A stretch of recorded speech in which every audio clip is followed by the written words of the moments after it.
In Act 4 of Shakespeare's play Hamlet, the title character asks this question. He asks, "What is a man if his chief good and market of his time be but to sleep and feed?" And he answers his own question by saying, "He is a beast or an animal and nothing else, no more." And if you believe that the prime motivators in people's lives are biological, things like sleep and eating, you're probably in the camp of behavioral psychology when it comes to motivation. And it's a very simple metaphor of being just a rat in a maze looking perhaps for a piece of cheese. So there are three psychological approaches we could look at when we talk about motivation. And with that quote, we start with behaviorism. The tenets of behaviorism were covered somewhat in AS class with certain studies, namely studies about fear and learning. But psychologists have added a more human or cognitive element to it in the schools of humanistic psychology and cognitive psychology. So most textbooks begin with humanistic because Maslow, the man who came up with the hierarchy of needs, is quite often cited, not just in psychology classes, but in business studies and any sort of management classes. And the ideas of humanistic psychology is that people are individuals. They cannot be lumped into a group of animals that are predictive in their behavior. In other words, we have free will, and we exercise our free will in very different manners. Behaviorism, again, we talked about in AS year. We are motivated by external stimuli. We could train anybody to do anything. So if you give me a child, I can make him a brain surgeon, or I can make him a criminal if I give him the proper training. And therefore, this is very deterministic. An example of this, when it comes to businesses and organizations, is that we are motivated by things that are positive reinforcement, for example, like bonuses or profit sharing, money. And we'll look at cognitive as well. And cognitive is usually based on one's interpretations of their stimuli.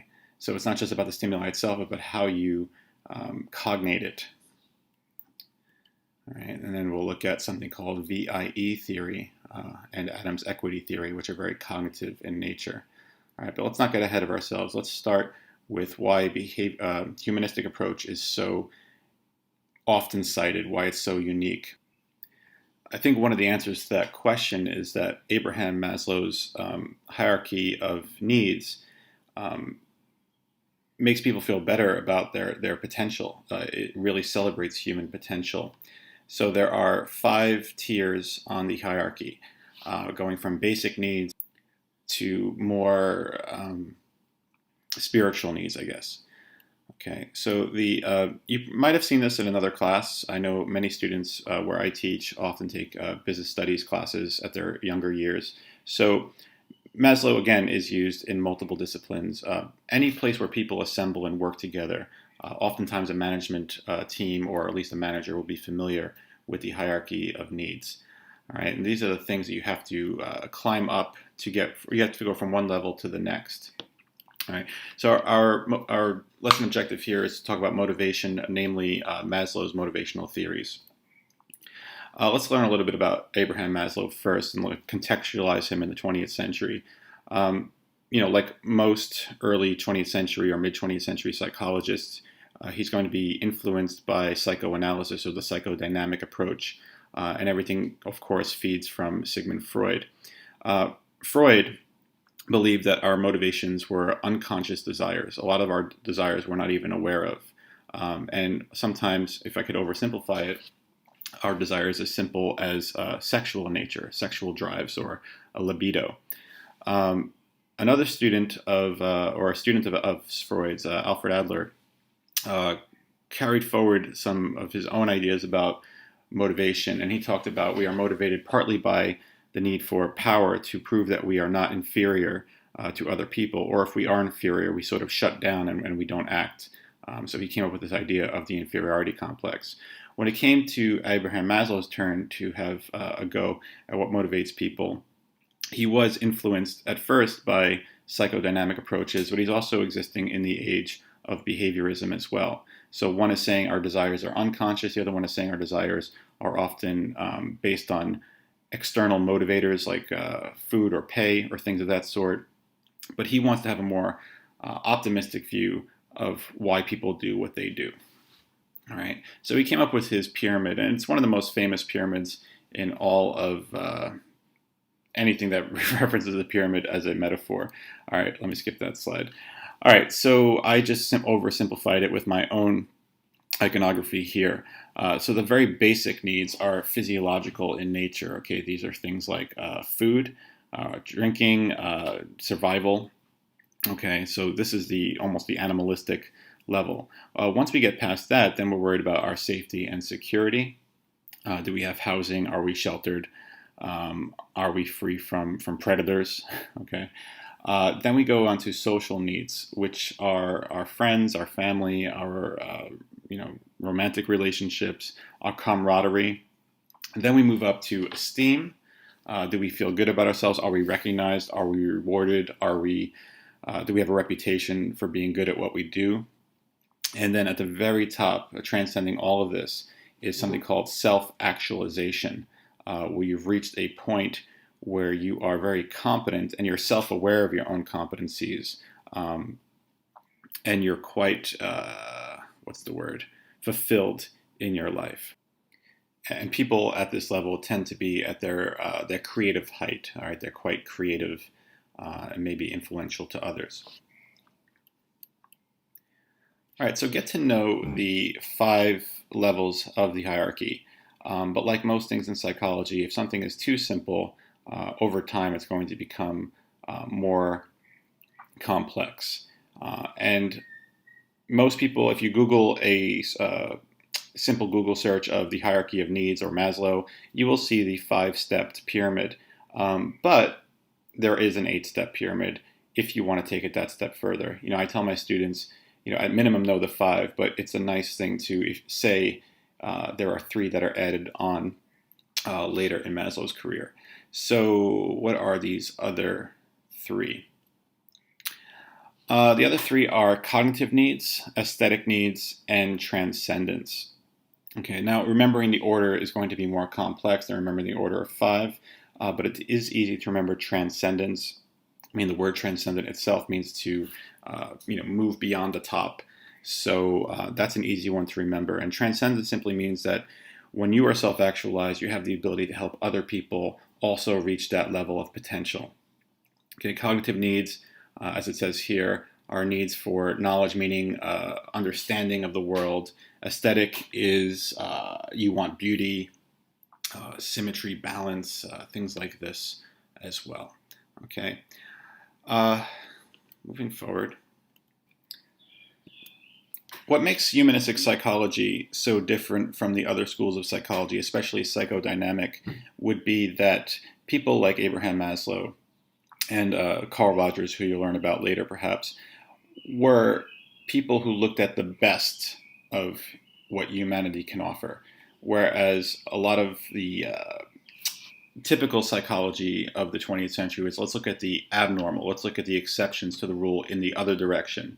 They want to look at the deficiencies that people have rather than the excesses or the greatness that people have. So when Maslow writes in his book about the motivators in life, he actually cites by name people like, of course, Einstein, Eleanor Roosevelt, and Frederick Douglass, just to name a few.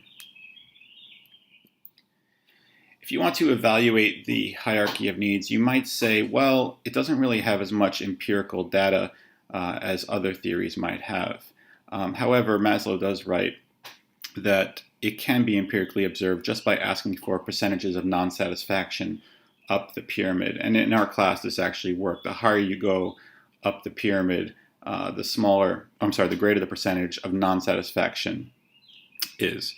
So it might have some empirical backup, but it's mostly formulated as a theory. Another evaluative problem is, does the hierarchy have any practical applications? You see this thing, it's beautiful, it's very symmetrical, but so what? What could we do with it? I guess a manager might say, well, are we hitting, how many of these levels are we hitting? We give people paychecks and that probably covers the basic necessities at the bottom, but are we giving people more than that? Are we giving them a place they want to go to and they feel a camaraderie with their coworkers? Are we giving them a social need? Are we recognizing those workers? Are we praising them for their job well done? Are we giving them some sort of notoriety recognition? There are some simple ways to do this we'll talk about later, like things like Employee of the Month, but there are more complex things you could do, such as promotions and things of that nature. The second problem, and a student pointed this out before I even got to this slide, was, well, what if you have somebody like a Buddhist monk, all right, somebody who's purposely denied themselves some of the basic necessities of life, but they've reached this super Zen level of self-actualization. Is one tier a prerequisite for another tier? Some people say the answer is no. There is no ladder climbing here. You could have some at the top and some at the bottom, maybe missing some in the middle. So the problem is not so much with the ideas of Maslow, it's more about the idea that if one level is frustrated, you can't get to the next. So that's where we come into Clayton Aldefer. Now, Aldefer's theories are not very different than Maslow's, except in the construction of the image he uses to explain one level or another. It's more of a lateral thing. Rather than things moving up in a pinnacle point, he's going to rearrange some of the needs and simplify those needs into 3 categories rather than 5 or 8. So what are those categories? So he takes Maslow and he just simplifies by putting physiological and safety into what he calls existential needs. Then he takes social and esteem and puts that in relatedness. But esteem could also be related to growth as well. Okay, so we've gone from 5 to 3 categories. Now he's not saying that you don't need one to get to the other, but what I think he's doing differently is saying that we can go back and forth on this. Our life is not like some video game where you just level up. You might just level down sometimes. And if that were to happen, that's called regression. You regress back to a previous state. And let's say one of these is not being met, you might just redouble down on the one that is being met to compensate for the one that's missing. So let's use this as an example. Let's say that you never really get that promotion. You never really become like a creative director of your company. You might overcompensate by pumping up your relatedness needs. So maybe you're just really friendly at work. You always arrange outings with your coworkers. People really like you. You might just double down on the one that you can handle if there's one that's not being met. I don't know if that's the best example, but that's the one that comes to mind right now. So again, it's more of a lateral moving back and forth to progression and regression model. Let me go back to an earlier slide here. Notice the word empirical in Aldefer's original publication on his new theory of human needs. He was very sure to have some data to back up what he was saying. He gave a questionnaire to 110 employees at several job levels from a bank. All right, so it's one area of work, so maybe the generalizability is not terribly high because it's all from a bank, but the results that he gathered did support his ERG theory. So unlike Maslow's original publication on the hierarchy of needs, Aldefer's original publication on his ERG theory does have empirical support.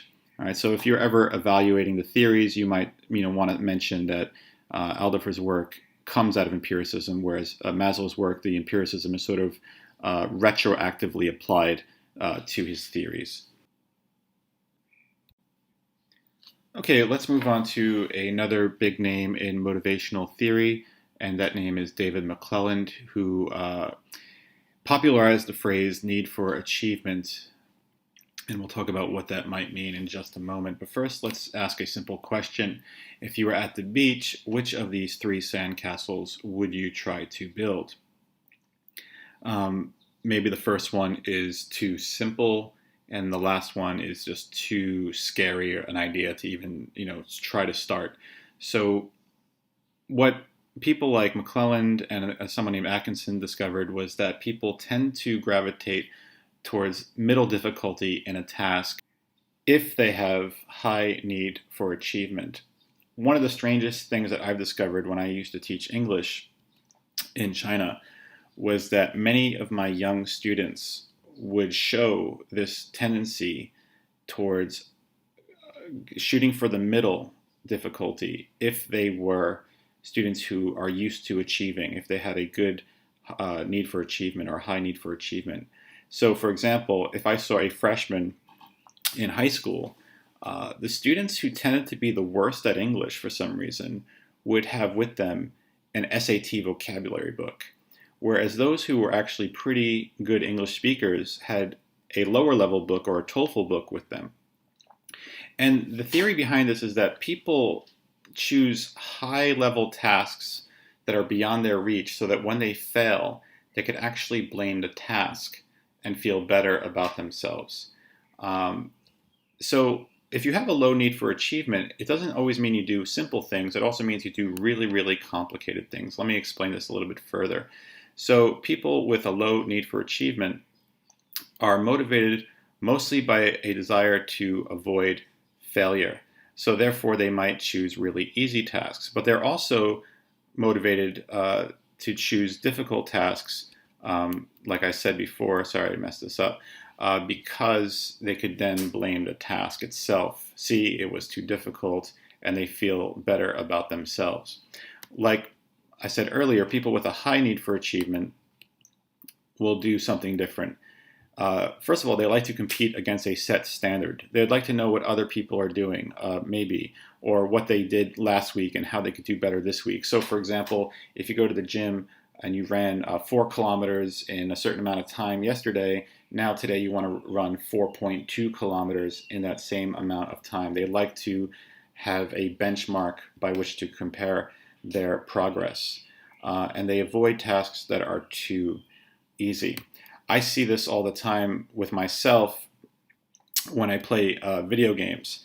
Nowadays, when you buy a game, they give you a choice of difficulty. And some people just want the story of the game, so they'll play it on an easy mode. I understand that.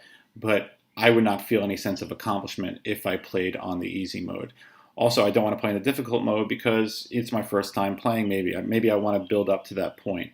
So you could ask yourself, well, what would I do in this situation if I bought a new PlayStation or Xbox game? Would I go to the easy level or the super bloodthirsty, challenging level? So that's pretty much some of the theory that came out of need for achievement research. But let's talk about how need for achievement research began. It starts with David Mcclelland, who defines achievement or need for achievement as the stable learned characteristic in which satisfaction is obtained by striving for and attaining a level of excellence. And his early work in achievement theory comes from his work with something called the Thematic Appreception test. Now, like many 20th century psychologists, projective tests were a popular way to gauge people's internal motivators or just what's going on in general. People use projective tests because people say things about external stimuli that they might not reveal about themselves directly. Okay, in case you're not sure what a projective test is, let's use more of a professional definition. It's a test that uses ambiguous stimuli to evoke responses from the patient. So it might reveal hidden emotions or conflicts.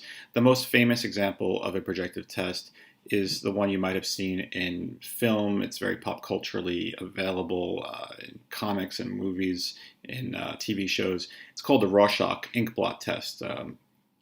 And many psychodynamic psychologists would use this to get to the unconscious desires of the patient or things like that, or maybe have the patient reveal something that will show him to be a murderer or something, typical Hollywood type things.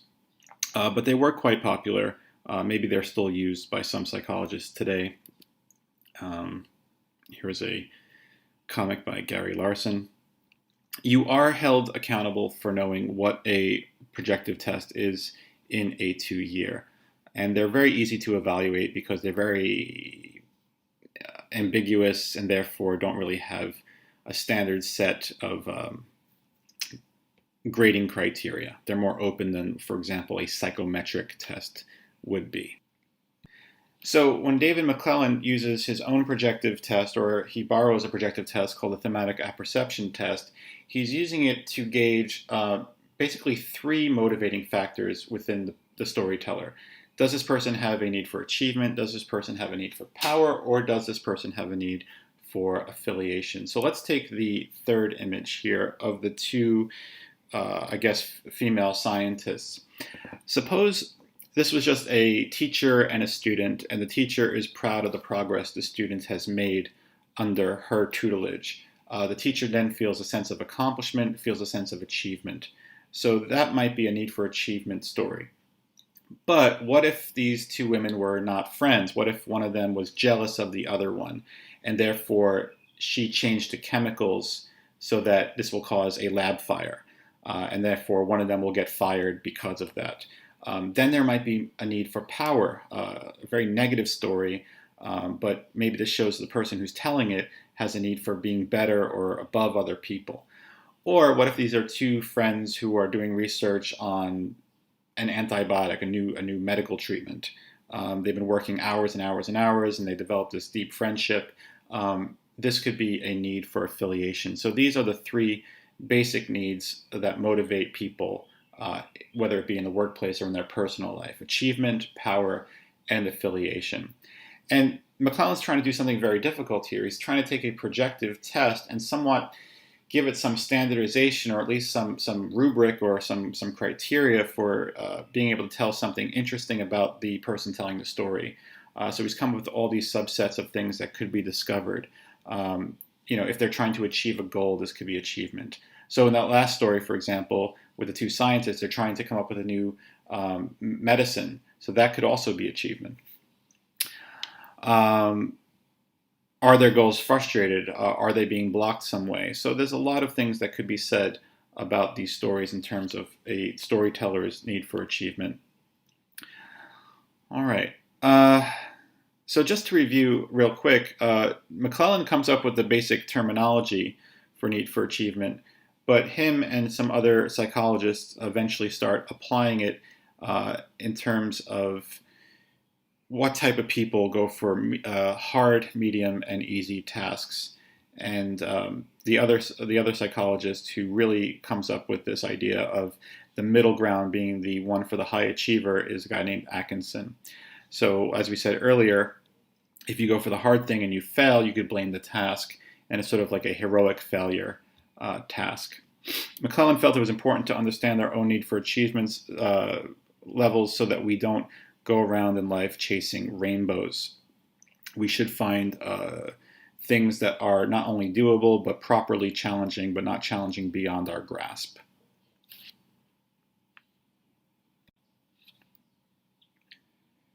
Okay. All right, let's go into some of the practical things that we could do at a workplace regarding motivation. If I asked you to list 3 goals you have for 2019, you might come up with things that are pretty vague, or you might come up with something very specific. I usually hear vague things, especially on New Year's Day. I'm going to lose weight, I'm going to quit smoking, which is kind of specific, but how are you going to do it? Many of our goals that we set are way too vague to actually accomplish, or they're too beyond our abilities. So I want to quit smoking. Well, how much are you smoking now? Are you smoking 2 packs? Well, I want to smoke 1 pack this year. Is that possible? I want to lose weight. I want to lose 10 kilos. I want to lose 5 kilos. What is it exactly? So many workplaces are now concerned with goal-setting theories and how we could apply them immediately. I have often found that much of the not only the goals we set, but also the advice we give to people is very general, and it's sort of like a one-size-fits-all motivator. So a teacher might say to a student, you need to try harder, you need to get better. These things really don't help. You could apply it to anybody in any line of work. So therefore, it's just a bunch of empty motivators. So we want to go into something that's a little bit more meaningful and detailed and specific. So we're going to move into goal-setting theories that assume that people make purposeful thoughts when they want to accomplish something. And we're just going to give people a framework by which to make those thoughts publicly known, or at least known to your manager. So Locke and Latham, color photograph, so obviously more recent than some of the previous theorists we were talking about, wrote this book in 1990, A Theory of Goal Setting and Task Performance. I wanted to buy it, but it was $126 on Amazon, and that's not including the shipping. Whoa, that's a pretty good price compared to one new for $3,000. Okay, moving forward, let's simplify what they said into an acronym, 4CF. They believe that good goals have 4 C's and 1 F, and these C's are clarity. That's another word for, I guess, specificity, that it's a clear goal. Challenge, and this kind of goes back to what we were talking about before. It's not too easy and it's not too out of reach. Okay, it's somewhere in that sweet spot in the middle. Complexity, it offers something that won't be just done in a moment. Okay, it actually has some depth to it. Commitment, you're going to stick with it for a while, and you get some sort of feedback. Oftentimes when I ask students to set goals, they'll set a goal that is a one-time thing. I am going to go to this museum. Well, it's done. So the commitment is hard to gauge. So you want to make sure that you have something that's actually sort of an ongoing goal, something you kind of progress up to, not just something you get done once. All right, so when we create these schemes at a workplace that ask people to have these 5 things here, it's the opposite of motivating people by just telling them, hey, do your best. One of the things that's really interesting about the research of Locke and Latham is they did a study, or they looked at some data about people who received this sort of do your best vague motivator. And what they found is when people were told to do their best, they actually rated their work, their performance as higher. So they were more positive about their own performance. So that sounds like a good thing. But actually it's not a good thing, because those people are actually just more self-satisfied because they were given an ambiguous goal. They actually might be incompetent, but they're not conscious of their own incompetency because they had no benchmark by which to compare their performance with their goal. So we want to do something better. And one application for the 4CF model is that it comes out in another way, in this very popular acronym SMART, or SMART goals. And I've actually filled out SMART goal forms before at various workplaces, most recently in the school I work at now. A lot of the management at the school I work with are very big on these SMART goals. And I have to say that so am I, because I've seen many teachers say, this year I'm going to be better. What does that actually mean? So this is quite useful. So if you look back at some of the goals you created earlier, if you did create any for 2019, maybe you could start putting them within this framework. So let's use the weight loss one again, because that's an easy one to talk about. Now, that's not a work goal, but it still works here. So I am going to lose weight will become something like, I'm going to lose at least 5 kilos. Is it measurable? Well, yeah, scales do exist, all right? So maybe I will measure myself once a month, okay? Is it actionable? Well, yeah, and then you could actually talk about what you need to do to change your habits. So I could simply cut out this portion of my breakfast and see what happens. Is it relevant? Is it important? Well, if for a job, weight is probably not that relevant unless you were a boxer or some sort of athlete. So make sure you're setting goals that are relevant to your job. So let's use the boxer analogy. I'm a boxer, I'm a fighter, I'm a kickboxer, whatever. It might be relevant to lose weight because that will be a requirement to fight within my weight class. And is it time bound? Do I have a deadline? Some people just need deadlines. I'm one of those people. If I don't have a deadline, it never gets done. You just say tomorrow, tomorrow, tomorrow, and tomorrow. Some people might be looking at this and say, well, I always thought that A stood for achievable, not actionable. I think they're both used, so either way is okay for the A in the SMART acronym. So using a SMART goal, again, is something to think about doing not only for personal goals, but especially for professional goals. Because with personal goals, it's very hard to have somebody verify what you're doing. So, for example, if I was writing a novel, I'm going to say I'm going to do 5,000 words a week. Well, who's going to verify that? Is my publisher going to, come to my house and watch me write? So professionally, these are quite good, but you could set them for personal goals as well. And I'm having my students do that right now for their various goals for 2019. All right, back to Locke and Latham. Locke and Latham, in their various publications, make reference to a familiar name, I hope. That's Albert Bandura, famous for his social learning theory and Bobo doll and all that stuff we learned about at AS year. But with goal setting, you have to also keep in mind a person's self-efficacy as a motivating factor.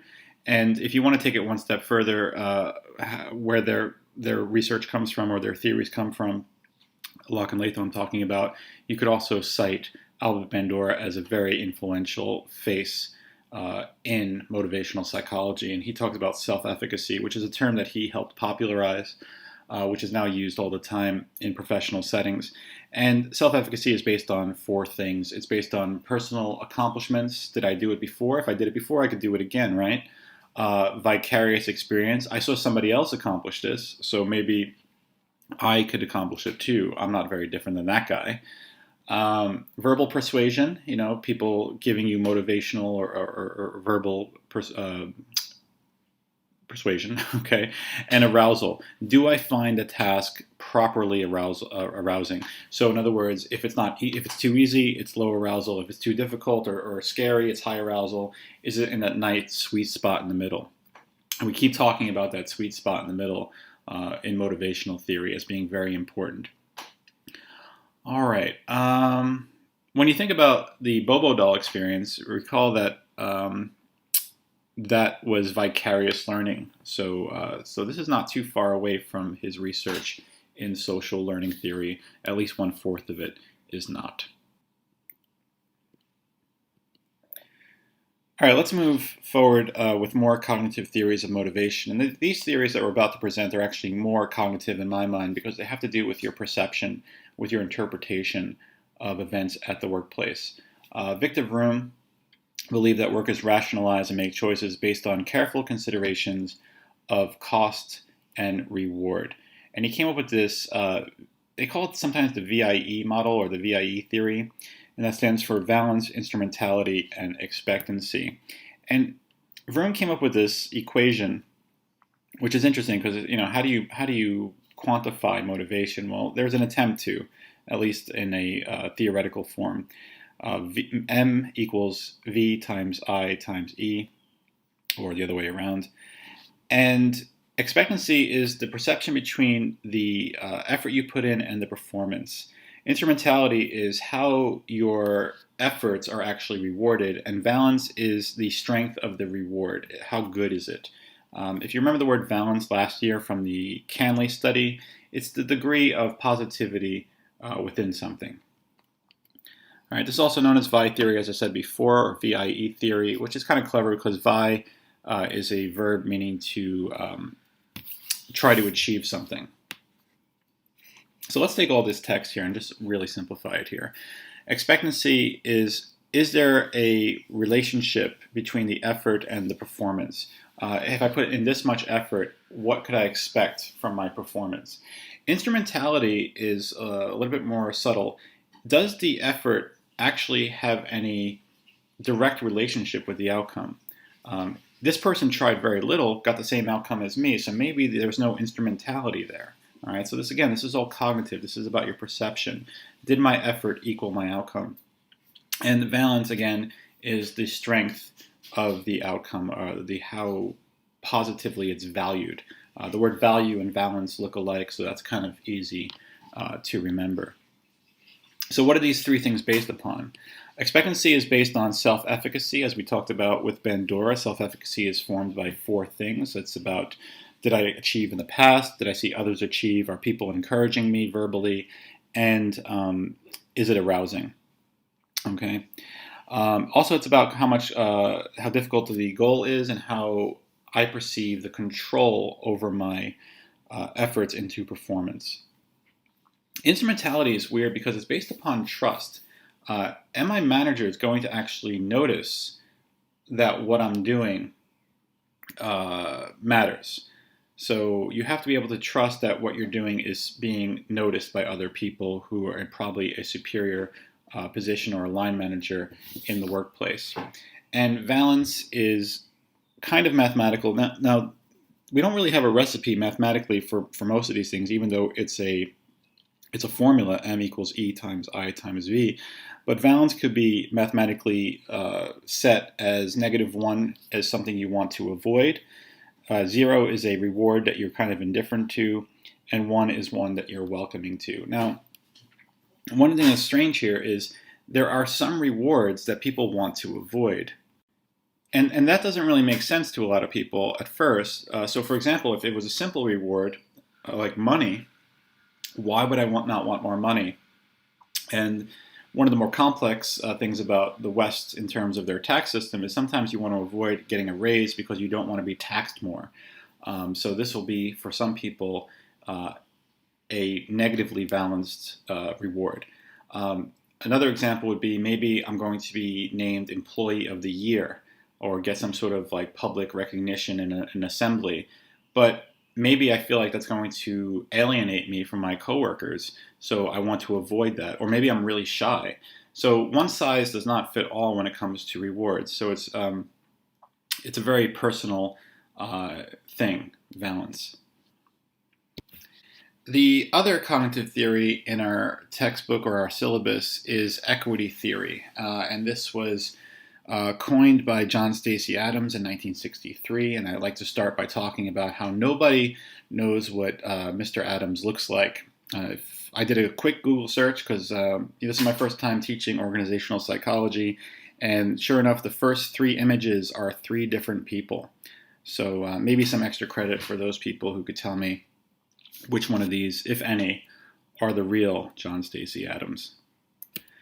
All right, what is equity theory? Well, let's not look at the primary source material just yet. Let's just go into a simple graphic. So at your job, you give certain things. It's not just about effort, but it's also about your skills and your loyalty.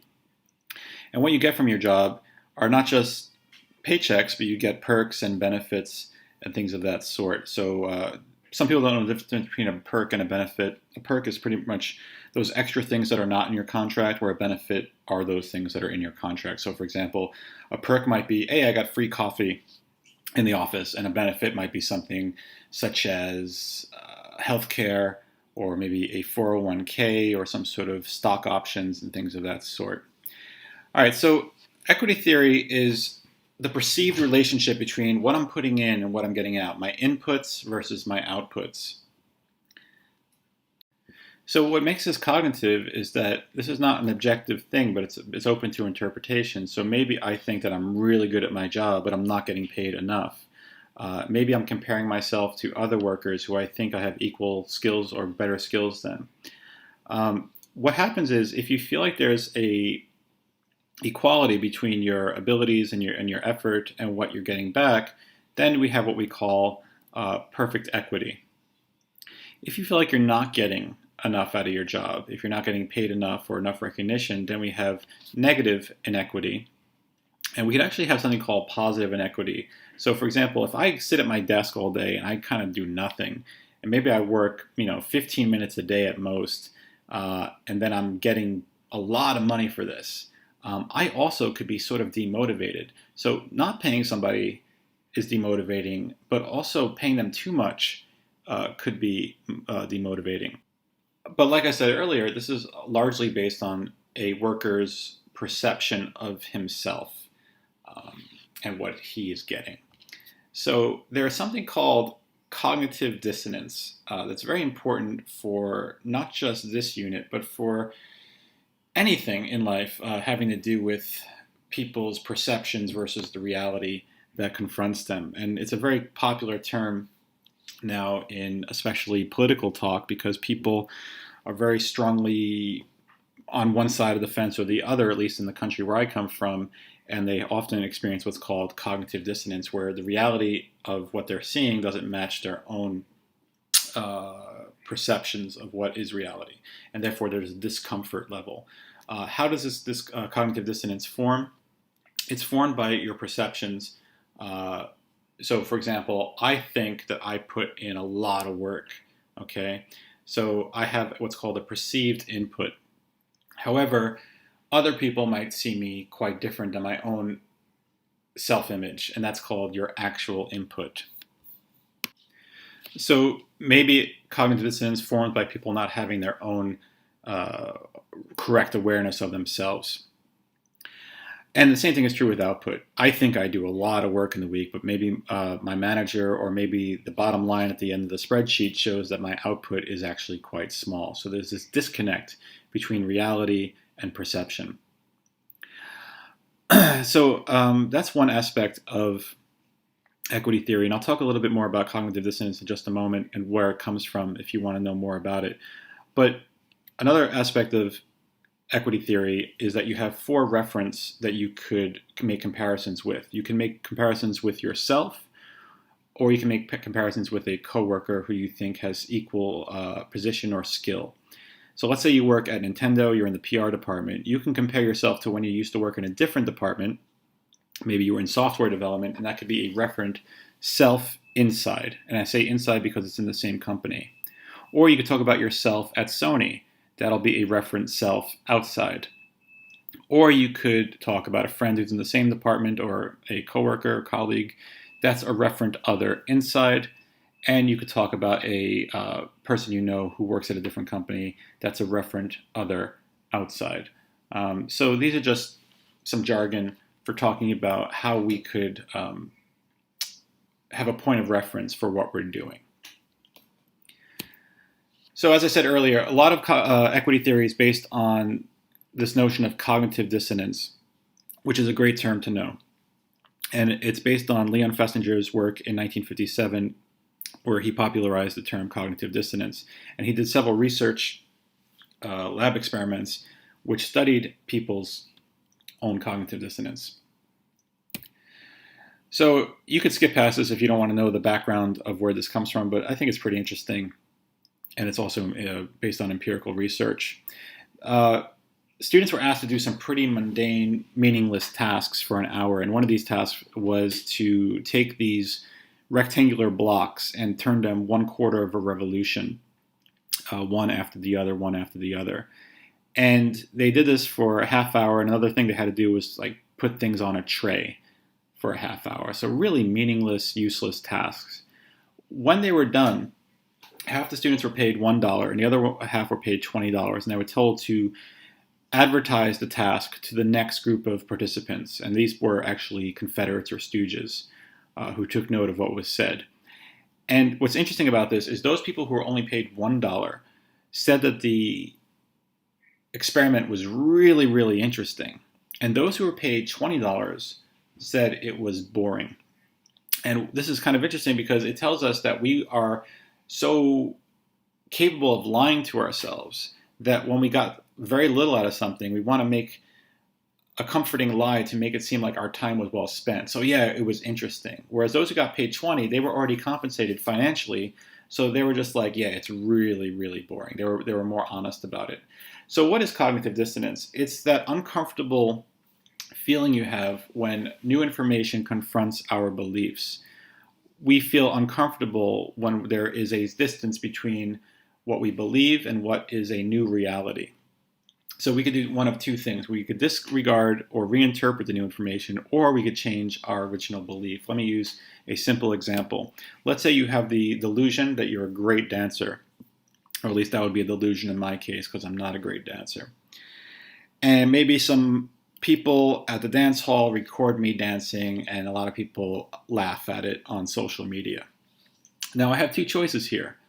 I could be mature and I could accept this truth, and I could say, well, maybe I'm not a great dancer, but maybe I'm an amusing dancer at least, or maybe I should practice more. So maybe I've changed my own belief, or maybe I've rationalized away why those people were laughing. Oh, those people lack the sophistication to appreciate innovative, avant-garde, contemporary dance.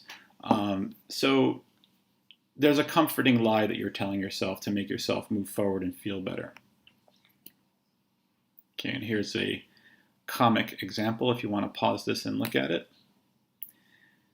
All right, so again, simply put, cognitive dissonance is the choice between telling ourselves comforting lies or facing unpleasant truths. So that comes back into equity theory by having this confrontation of what might be real in our own work versus what actually is being produced. So I think equity theory is actually a very simple idea, at least in the first slide. Is our input equal to our output? If not, it's going to cause motivational problems. All I've done here is I've had kind of layers upon layers upon layers to make it more complex, because if you're ever asked to write about equity theory, it might be just difficult to say, it's about, is our input equal to our output? Is there something deeper or more substantive or some empiricism behind this idea? Another thing you could say about equity theory, or at least I could say, that I find interesting is that it was born in the 1960s, which is a time of great awareness of inequities in society. And I think this is actually mentioned in some of the primary source material as well, that inequity theory is born out of an era where not personal inequities, but social inequities are taking place. And we had a decent conversation in class about, should the women's soccer team in the United States have equal pay as the men's soccer team? Controversial, but definitely a good discussion. All right, skip that. Let's skip that. Skipping. All right. As for the rest of it, you should be accountable for knowing what an intrinsic motivator is versus what an extrinsic motivator is. I'm surprised students mess this up because in has the word in and X has the word X, meaning exit or outside. So it should be those things that are actually outside of our own powers that other people give us, prizes, perks, promotions, pay raises, where intrinsic are more of those things that Maslow talks about at the top of the pyramid: enjoyment, purpose, growth, curiosity, passion, self-expression, and fun. Okay. Surprisingly, in a lot of research, people are more intrinsically motivated than managers often believe. Where is that research? Let me go forward a great deal here to show you some stuff. Skipping. So this is a kind of interesting study in that it's longitudinal. It was this Dr. Kovac here from George Mason University decided to check in 3 different eras, the 40s, the 80s, and the 90s, to figure out what motivates workers and how that might be different than what managers perceives as the chief motivators for employees. And the disparity was quite surprising. So putting this all together, usually good wages was what managers thought motivated their employees. But for the workers themselves, it was actually interesting work, with good wages being all the way down to number 5. And this just shows a great disconnect between management and the lower levels of the organizational system. So that being said, there's a lot to be valued in the motivational theories that have been presented in this unit. And if you want to look at the differences between the 40s and the 90s, there are some surprising differences, but most of it stays pretty stable. Job security remains at 4. Interesting work is much higher in the 90s. And there's some good conversation to be had there with what changes in that time. Maybe the younger generations are more keen on following their bliss rather than providing for large families. Back in the 40s, baby boomers were just being born.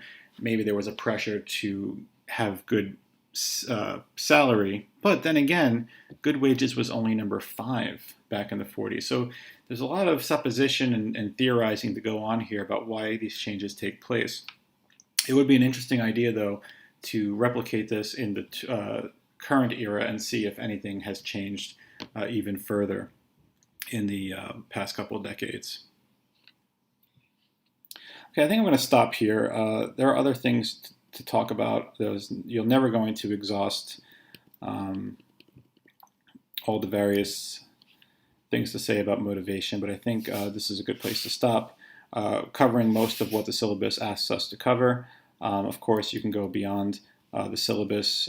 Any sort of research that is appropriate is available to discuss on an exam. So, for example, we talked about Employee of the Month programs, and that too can be discussed when talking about recognition programs. Okay. Have a good day.